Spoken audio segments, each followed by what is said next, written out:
Welcome, friends. Today we'll discuss about index mutual fund. As per SEBI categorization of 2017, October 2017, index mutual fund is also one category. Broadly speaking, if we see some funds are actively managed, some are passively managed. Most of the funds, of course, are actively managed. So far, we have discussed about equities, different type of different category of equity mutual fund.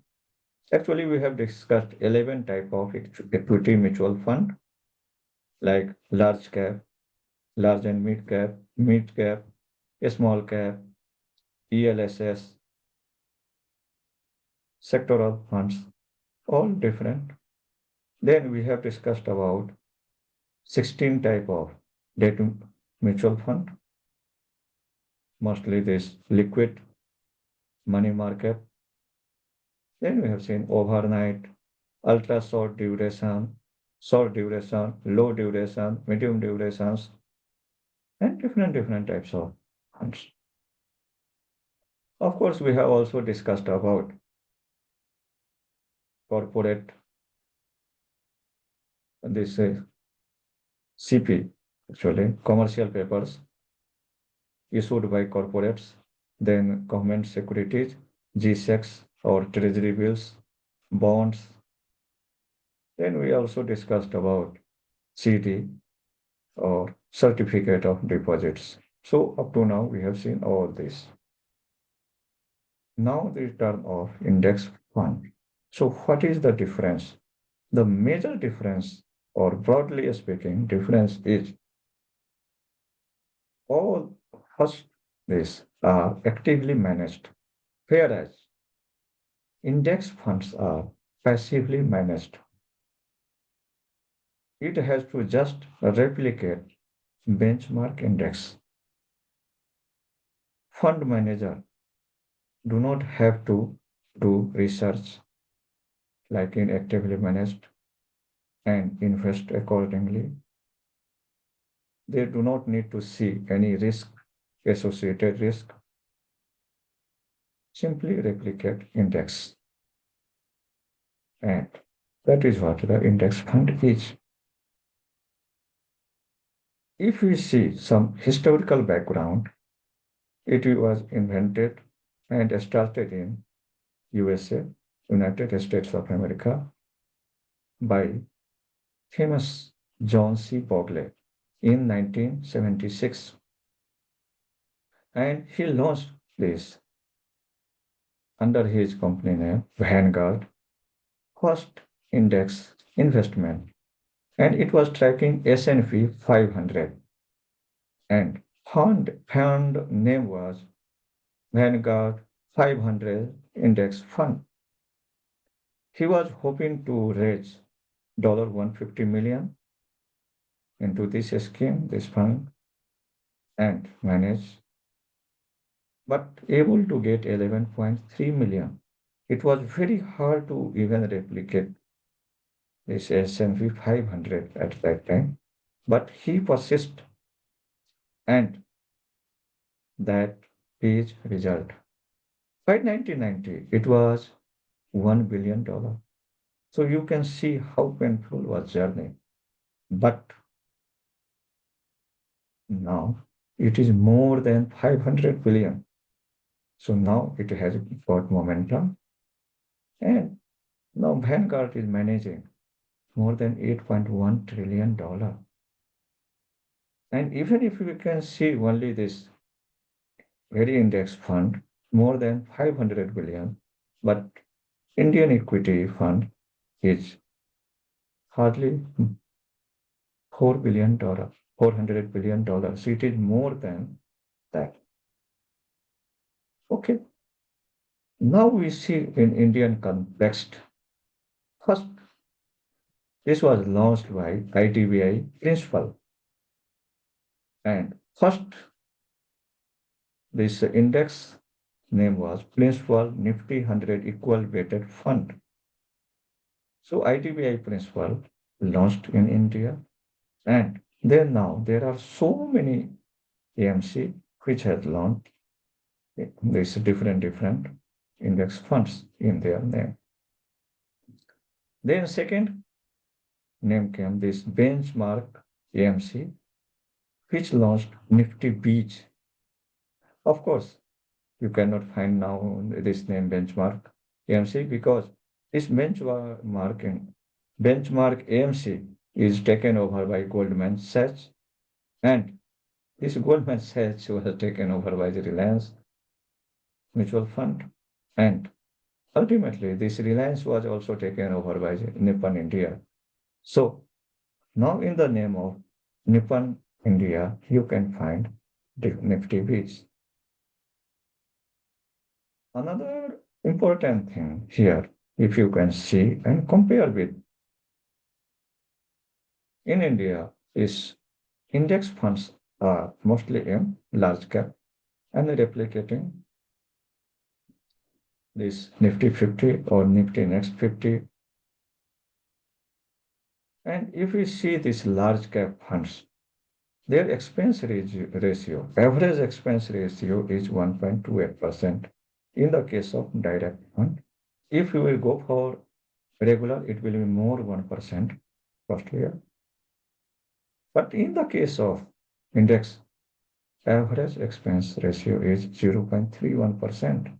So we can see around 1% of difference. And this is a huge difference. In India, this SBI Nifty 50 ETF ITCW fund is managing 6,43,285 crore. Whether this index fund has become so popular in India? No.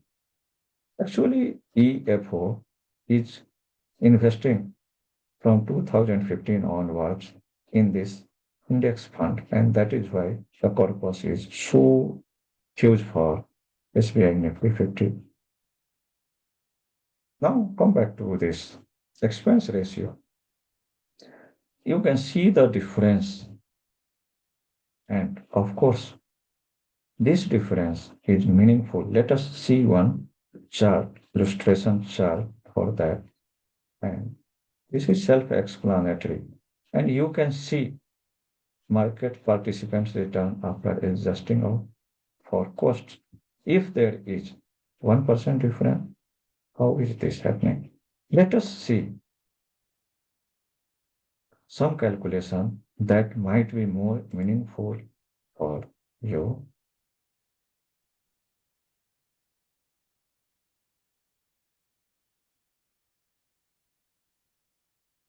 If you will type simply direct saving calculator, then you will see so many calculators on Google website.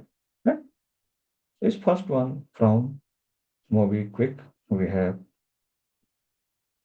this. So here, if you see, if any person age 20, 31, it does not matter. You can change this. Invested 5 lakh in the beginning and 10,000 SIP every month. So what will be the impact? Over the 25 year, this amount will become 1.26 crore in direct fund. If it is a regular fund, there is 1% difference. Then we can see this will be only 1.06 crore. So 20 lakh difference. Same we can see in index fund. If there is 1% difference, then again that will be 20% of difference. So we want to say that there is huge saving if you are investing in index fund. Even if we are changing this figure, then you will see these changes coming. You will see for 30 years, this will be more pronounced. You can see 1.92, 1.56 crore. Yes, I have discussed in detail regular versus this direct fund. There you can see all the details and you can yourself. Only thing I would like to tell you, this expense ratio difference is even 1% makes huge difference in course of time. So we should be aware of this very fact. Second fact I would like to tell you that if you see this historical performance of this large cap funds, it is underperforming.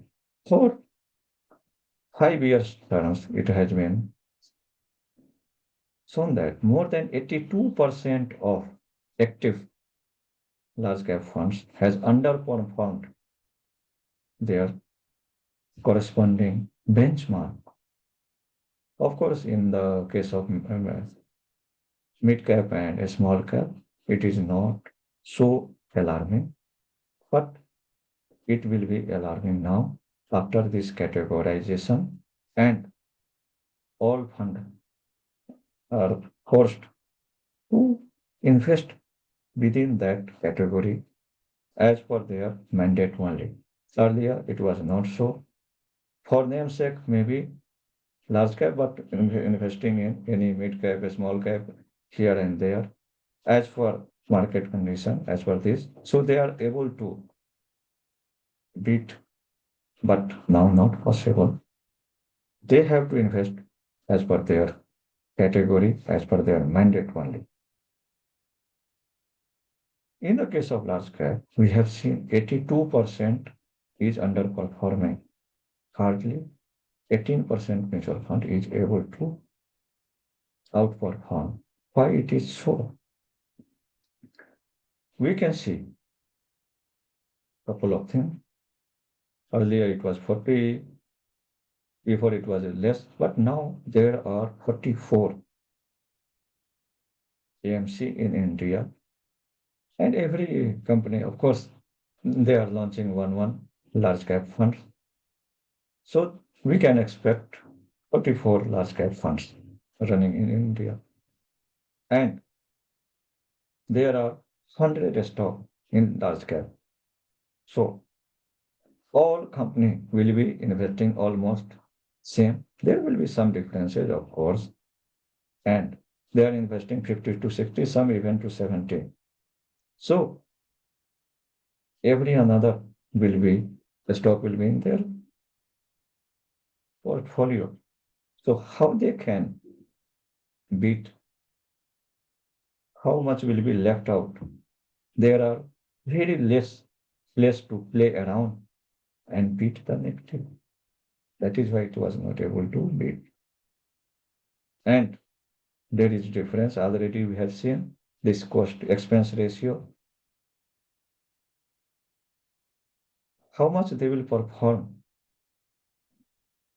uh, as per this index, whatever index giving return. And in this case, there is 1%, almost 1%, maybe more. In the case of regular, of course, it is more, around 2%. So any scheme to outperform with respect to their respective benchmark, they have to produce at least 1%, in the case of regular fund, 2%. Then only they will be able to outperform. Otherwise, no. From where this 1%, 2% we are talking, this is expense ratio. They are taking money from investor. So it is difficult. Second thing, one principle, one paper published by Mr. Michael Mauboussin. And this paper named is The Paradox of Skill. In this, what he is telling, if there is same set of a skill set, then what will happen? A skill set will offset other, and there is more than 2 or 3 players, then the performance will depend upon not a skill set. It will depend upon luck factor. For nailing down this, what he is telling is this skill set will offset another player's skill set, and this luck factor only will be dominant. Whether this skill set is high or low, it does not matter because it will offset, and there is very small place to play around because 100 stock they have to play. Even in mid cap 150 stock only. Even in a small cap, there are so many funds, but mostly taking this top 100 only. If you are going down, then problem of illiquidity, so many risk associated factor there. So all place there is very small place to play around. So this skill set will be offsetted by others players' skill set. So from where the outperformance will come. Here, this player can be even an athlete, any cricketer, any player, a sports person, or an investor, or a businessman. So this is the paradox of a skill. All are playing within a small playroom. There is no hust to play around. If it is 500, 1000 stock to choose from, then the play will be more open, more vast, and then there will be more chances of outperformance. So I'm not preaching to only invest in index, but in my view, what we have gathered so far, we should invest in index fund because it is getting more momentum. And historically, if you see, it is giving 15% of return, and which is a decent one. Of course, in the different market condition, we should have some actively managed fund. In USA, more and more people going to index fund, more than 50% percent. But in India, not so much, but getting momentum, this index. So we should have definitely index fund, this actively managed fund also, combination of both. If our know-how is good, then we can directly invest in stocks there also. And like that, we can have different set of portfolio investment and can expect better return. Of course, we will deal in detail about this Nifty Beach and other. And end of the series, you will have clear idea and how to select mutual funds. That also we will discuss in detail for equity, for debt, everything. And then if you will be equipped with all tools, tackles, and then able to create a wonderful portfolio and have wonderful return. If you find some value, please do like to this video and share with your colleagues and friends so that they can also get benefit out of this. And of course, your comments are very useful for me. So do write your comments also. Please subscribe to this channel if not subscribed so far so that you can get notification whenever I'm loading up video. Till then, thank you. Bye bye.